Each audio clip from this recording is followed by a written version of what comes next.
terlebih dahulu. Oke, teman-teman. Oke, di sini kita akan membahas sebelum kita bahas market XAUSD atau Gold, ini merupakan salah satu pair primadona dari beberapa kalangan trader ya, oke. Biasakan terlebih dahulu kita melihat berita-berita atau news ya. Ini kan fundamentalnya dasar atau teknik fundamentalnya daripada futures market ya. Itu bahas tentang kita lihat di sini akan muncul semuanya di forex history. Contohnya ini high impact, kita akan terima kasih banyak Pak. Amin ya Allah, mudah-mudahan profit terus. Oke, di sini teman-teman ada yang gabung juga. Oke, tap-tap dulu dong teman-teman biar semakin banyak nih yang kita akan mulai. Oke, di sini saya coba melihat terlebih dahulu daripada news ya di hari ini. Sebenarnya itu di tanggal 31 di akhir penghujung bulan ini ya. Di Audi udah terlewat, Ausin udah terlewat. Terus di sini nanti di jam 13 ya, jam 13 ini nggak ada yang impact. Nah, kalau saya pribadi sih, teman-teman kalau melihat news ini ada, ya saya tuh lihatnya yang high impact ya di ini aja ya, di Kanada. Oke, di Kanada ini cukup lumayan. Jadi teman-teman kalau misalkan melihat di sini kan ada Kanada juga. Nah, nanti di USD tanggal jam 21 ya atau jam berapa ya? Jam 21 teman-teman. Jam 9 ya. Jam 9 nanti ini akan ada high impact ya dari Jones Job Openings. Nah, oke, kita lihat. Nah, jadi teman-teman kalau misalkan bisa melihat kalau mau lihat ini ya usual effect ini actual greater than forecast is good for currency. Nah, otomatis jadi kalau misalkan lebih aktualnya itu lebih besar daripada forecast berarti itu bagus buat USD. Nah, ini kan dari forecastnya itu eh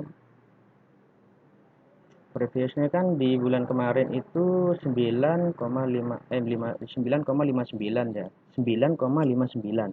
Nah, di forecast sama para analis itu 9,1 berarti kan ini ada sebuah penurunan. Nanti aktualnya misalkan ini muncul 9,79 atau 6 atau 10. Nah, berarti ini bagus buat USD. Tapi ini forecastnya itu beranalis kan turun. Oke, kita analisa dari segi teknikal analisis ya. Soalnya kan USD XAUS apa USD ini berdampak juga kepada XAUSD. Jadi kalau misalkan USD naik, jadi pair-pair apa aja yang berhubungan dengan contoh kayak GBP USD, XAUSD atau yang lain yang belakangnya itu USD ini akan kayak seperti Euro USD juga ini akan semisal ini turun, ternyata ini turun, berarti ini USD ini akan turun berarti pair mata uang yang berkorelasi dengan tersebut yang bersandingan ya istilahnya bersanding itu akan melambung ya. Tapi di sini tuh USD-nya tuh di forecast-nya itu menurun, berarti itu dalam artian pair yang di depannya itu kayak GBP USD, XAU USD, Euro USD ini berpotensi untuk turun. Oke, kita zoom, kita lihat ke chart seperti apa. Oke, di sini teman-teman saya ini udah analisa ya. Jadi tinggal begini aja. Saya udah analisa untuk peluang yang di pair.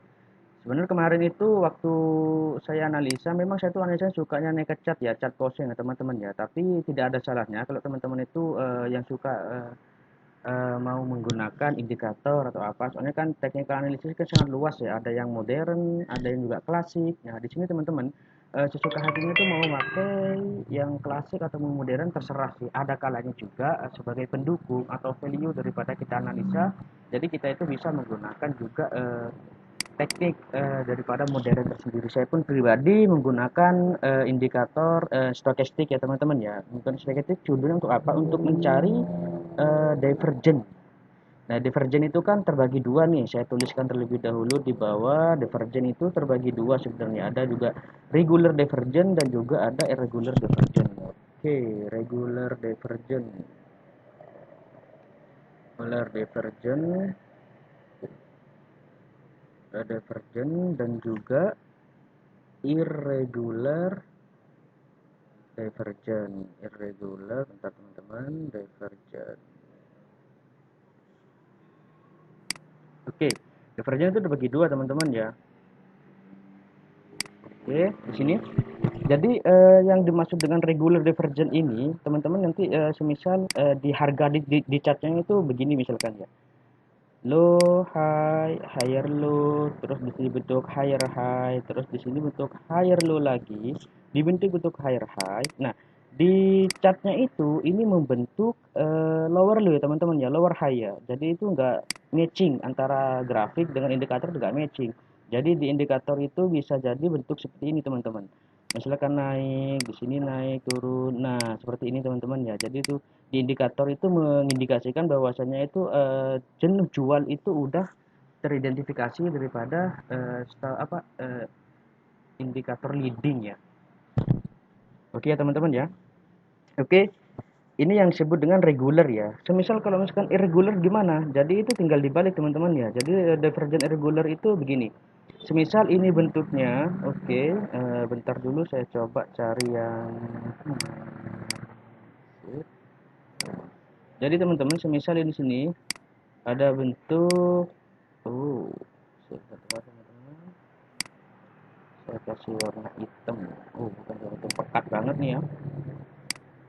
Oke, jadi teman-teman gini.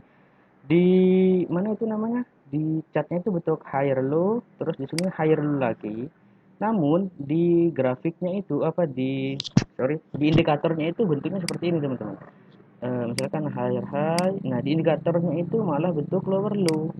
Nah, itu disebut dengan irregular ya, irregular divergence ya teman-teman ya. Sama, konsepnya sama dengan ketika bearish juga. Misalkan di chartnya itu bentuk lower high, maka di energinya itu bentuk higher high misalkan. Jadi masih irregular. Namun di sini kalau misalkan teman-teman yang regular yang sering menggunakan regular juga, eh, sorry teman-teman, di sini akan terbentuk divergent juga ya, irregular sama regular. Jadi ini di low high higher low higher high. Nah, di stokastiknya itu atau di indikator indikator momentumnya ini membentuk lower low. Itu yang disebut dengan irregular ya. Oke ya teman-teman. Oke, saya lanjut.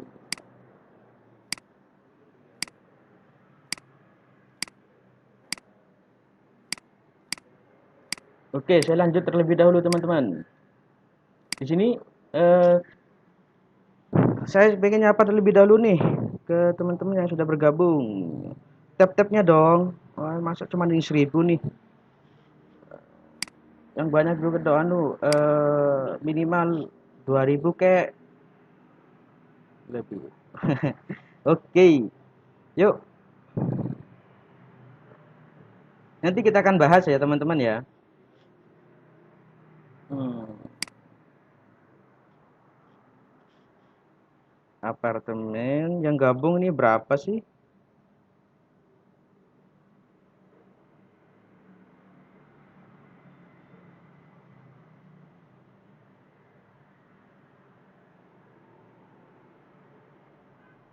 Oke, jadi gini teman-teman.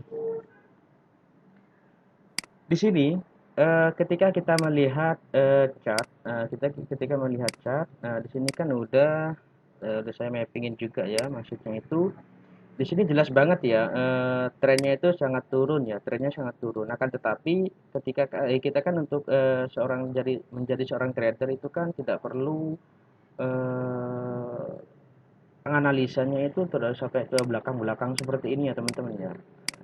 Jadi kita itu tradingnya itu katakanlah itu intraday ya, 1 hari 2 hari cukup gitu teman-teman. 1 hari 2 hari cukup. Nah, oke. Ketika oke bentar teman-teman.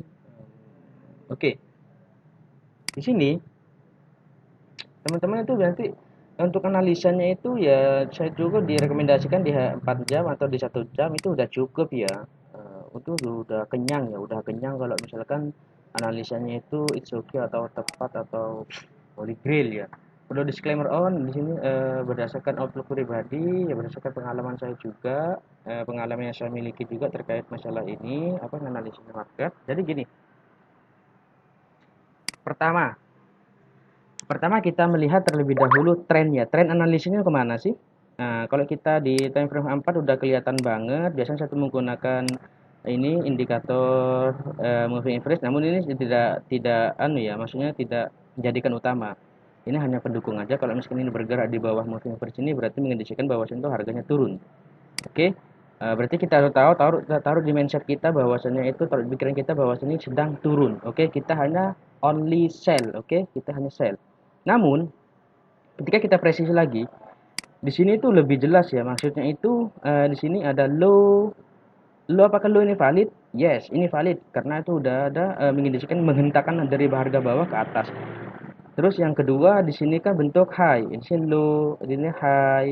Nah, di sini bentuk lower low, terus ini lower high, di sini lower low. Berarti ketika udah mengindikasikan bahwasanya itu sedang mengindikasikan lower low, kakinya itu semakin kecil atau semakin ke bawah ya. Ini bahwasanya ini akan menjadi bearish, oke? Okay? Kita udah melihat juga dari time frame H4 ini sedang bergerak di bawah moving average, itu sedang turun. Terus kita lebih presisi lagi nih, atau lebih detail lagi terkait masalah analisa, mencari struktur internalnya itu di time frame lebih kecil lagi. Kapan kita untuk masuk? Nah, gitu ya teman-teman ya. Karena udah tahu forecastnya itu bahwasanya ketika di forex story ini bahwasanya forecastnya itu kan sedang melemah ya, berarti kan ada kecenderungan bahwasanya pair-pair yang berkaitan dengan USD depan USD berarti ini kan akan turun. XAUD akan mentalkan lagi ke atas. Tapi di buku terbalik, korelasinya kebalik ya sama sama chartnya XAUSD. Maka di sini itu ada peluang chance untuk menaik ke atas terlebih dahulu, setelah itu dihantamkan lagi ke bawah. Nanti kita lihat sih apa itu newsnya itu kan dikeluarkan di jam 21. Oke, di sini ada area-area mapping yang saya bikin. Nah, di sini itu ada buy zone ya. Buy zone itu di area sini. Buy zone. Oke. Zone. Zona buy di daerah sini ya, teman-teman ya. Sebenarnya kita lihat aja nanti. Kalau misalnya kita di sini stop lossnya jelas, kita harus di swing sebelumnya ya. Di sini kita harus taruh stop loss di sini. Nah, di sini kan gold kan agak besar ya ini. Nah, oke, jadi di sini udah kelihatan banget bahwasannya itu ini di break structure eksternal, setelah ini di break lagi ini, di break lagi ke bawah. Namun di sini tuh ada yang valid high, swing high, lower high itu yang valid ini di break. Maka ini berdasarkan dari kacamata tersebut ini sedang melakukan transisi ya, mau melakukan transisi. Berarti itu mappingnya, semisal ini akan bergerak seperti ini. Ini belum menjadi valid higher high ya. Ini masih bentuk swing aja sih. Masih bentuk swing, bukan valid lembahnya atau ayunannya masih belum valid. Maka kita bisa ngambil di sini, makin di sini kan ada swap zone. Ada swap zone ini berpeluang untuk menghentakkan harga ke bawah, entah itu sampai sini, entah itu sampai sini. Nanti kita lihat perhitungannya bagaimana. Oke, dari di antara 1965 sampai 1972 ini merupakan area yang critical point untuk bisa menghantarkan ke Roxy ke bawah, mungkin seperti ini teman-teman. Ya, kita lihat nanti price action itu gimana kalau misalkan udah sampai di sini ya. Oke, saya hapus dulu. Berarti di area zone sell kita ini kan udah mengetahui bahwa di time frame H4 kita sedang bearish, kita bisa mengikuti itu aja. Apa time frame lebih besar ya. Namun, ketika di time frame kecil ini mengindikasikan internal structure-nya itu sedang mengalami sebuah kenaikan atau transisi ya. Nanti transisi, ini ada peluang, ada chance. Semisal harganya itu belum bisa naik ke atas. Ini kan masih belum sebelum apa-apa ini. Jadi kita nunggu price action ya. Entah itu di sini misalkan ini ada ketika ini naik, turun. Nah, di sini naik lagi. Terus di sini itu ada critical point. Agar critical point bentuk seperti ini misalkan. Jadi kita bisa melakukan posisi sell ya dengan target terminal di sini. Terus di sini nanti kita bisa untuk mencari sebuah posisi buy di bawah sini ya teman-teman ya. Di area bentar saya tandain dulu. Di area 1939. Nah, ini ya misalkan teman-teman di sini ada swipe zone juga, nanti teman-teman nanti bisa kita antisipasi di sini. Nunggu price action ya. Price action itu gimana? Nanti semisal itu ada yang namanya itu tulis engulfing di sini. Kita bisa hajar posisi buy dengan target itu di sini teman-teman. Dengan target minimal target 1, setelah itu misalkan nanti ada koreksi lagi dengan target 2 di sini. Teman-teman ya, oke. Jadi di sini itu saya bicarakan lagi bahwa trennya sedang turun, namun di sini tuh ada transisi ya. Transisi itu merupakan bahwasanya ada pola pembalikan harga ya teman-teman ya. Teman-teman kalau misalkan belajar lebih dalam lagi tentang masalah chart pattern di sini tuh ada yang namanya itu apa? Quasimodo ya teman-teman ya. Di sini low high, lower low terus bentuk higher high. higher high-nya itu di sini teman-teman. Untuk higher high, otomatis setelah higher high apa itu higher low. Oke, gini mappingnya teman-teman ya. Mappingnya seperti ini. Maka area sell kita, misal kita itu mau mencari posisi sell, soalnya major time frame itu sedang turun ya. Kita menunggu di area-area 1965 sampai 1972. Nunggu candle confirmation ya teman-teman ya. Nah, stop lossnya di mana? Kita taruh di atas sini teman-teman. Jadi taruhnya di sini. Berapa pips dari atas ini. Loh, misalkan bang, kenapa kok stop loss taruh di sini nggak taruh di atas? Itu terserah prefer teman-teman ya. Soalnya di sini kan bicara tentang masalah trend analisis ya, atau mengikuti major time frame-nya itu seperti apa. Di major time frame-nya kan sedang bearish nih. Jadi teman-teman kalau misalkan mau jaga manajemen, di sini kan ada dua sih area untuk sell. Yang pertama itu di sini di area 1965 sampai 1972. Terus yang selanjutnya ini di area 1978 sampai 1985. Dengan SL itu di sini di atasnya teman-teman ya. Di area 19 versi 30. Oke. SL-nya itu di sini teman-teman. Jadi kita menunggu ya teman-teman ya, kita menunggu misalkan mencari posisi long, kita bisa cari daerah sini ya, di daerah sini dengan stop loss di bawah ini dengan target satu di sini.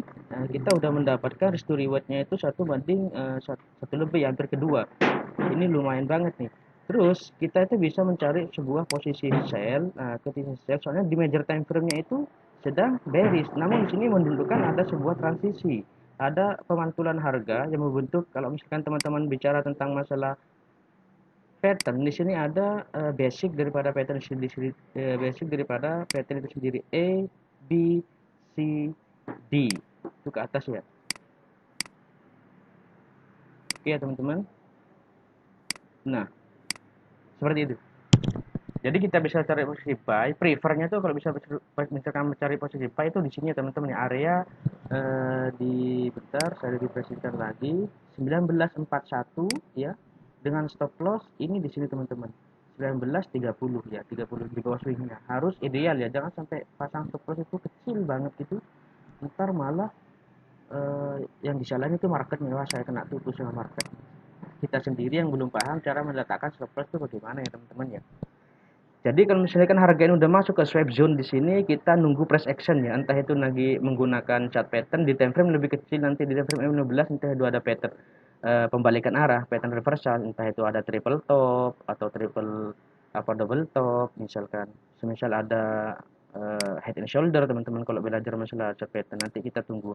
Nah, di sini kan udah ibaratnya nanti kalau misalkan teman-teman melihat di sini akan ada trend line ini. Nah, trend line ini akan di break juga sih, nanti di bicara tentang masalah liquidity ya teman-teman ya. Nah, ini liquidity ini mudah untuk menjebak para retail trader ya, para bank-bank besar itu ya. Ya, oke, berarti ini untuk area sell-nya itu di 1965 sampai 1972 dengan tujuan kita mengasumsikan ngikutin tren besarnya ya, tren besarnya sedang bearish, tapi di tren kecilnya ini ada transisi gitu teman-teman ya. Jadi itu beda time frame, itu beda sudut pandang, tergantung tergantung kita pengennya tuh kan ada beberapa style trading ya, ada style trader itu ada juga yang scalping, ada yang suka intraday, ada yang suka swing. Umumnya itu biasanya itu intraday ya, intraday itu intinya itu hari ini kita open, nanti malam kita udah biru ya, udah profit, itu di close gitu teman-teman, intraday ya teman-teman.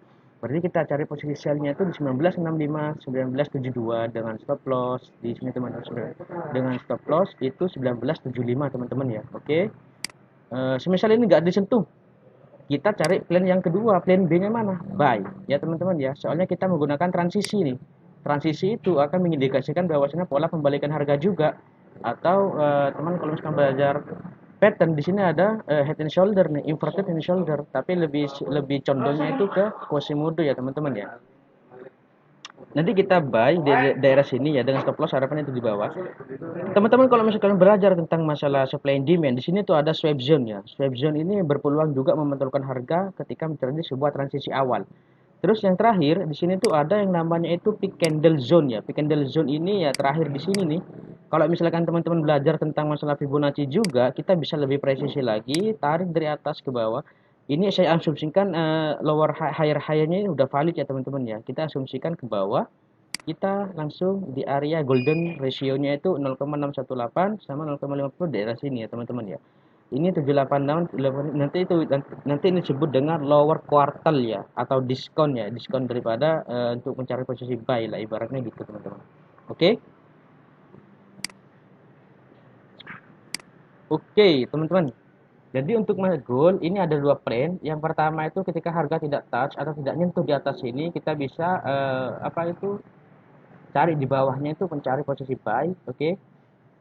Oke, teman-teman. Terus semisal ini touch kena SL, ini masih ada yang di sini. Jadi prefer saya sih misalkan teman-teman punya modal sekian 200 katanya. Masuk pertama itu 0,01 di sini ya. Takutnya itu kena swap ya. Soalnya di sini tuh ada yang namanya price remodeling. Teman-teman kalau misalkan belajar lebih dalam tentang masalah teknik analisis ini disebut dengan price remodeling. Price remodeling itu dibuat oleh ketika itu terjadi konsolidasi yang sangat besar ini. Terus ini membentuk critical point, bentuk low, high, terus ini lower low, higher high, terus tuh dihantam lagi ke bawah. Ini merupakan price remodeling ya. Modeling itu ibaratnya itu semacam kayak Quasimodo, tapi ini yang late retest ya. Quasimodo itu retestnya itu ada fast retest, ada late retest. Ini merupakan salah satu daripada late retest sendiri ya. Jadi ini ada dua ya posisinya di 1965 sampai 1972 kita bisa taruh SN-nya itu di atas ini teman-teman. Oke, taruh SN-nya itu di atas sini di 1975. Jadi kita itu bisa melakukan posisi prefer lebih menggunakan posisi sell, bentar short sell di daerah sini ya teman-teman dengan SL di atas sini dengan target profit itu di sini teman-teman. Ya, ya. Intinya kita dapat target profit di sini. Semisal teman-teman mau terus hold jangan lupa di set BI nanti tinggal di setkan gini. Teman-teman ya, oke? Okay?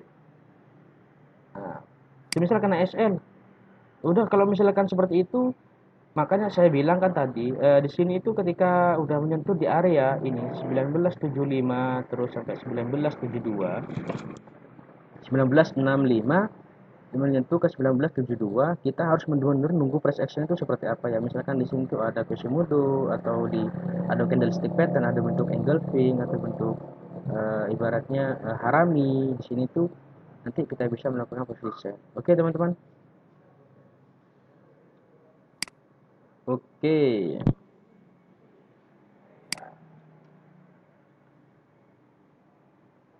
Oke, sekian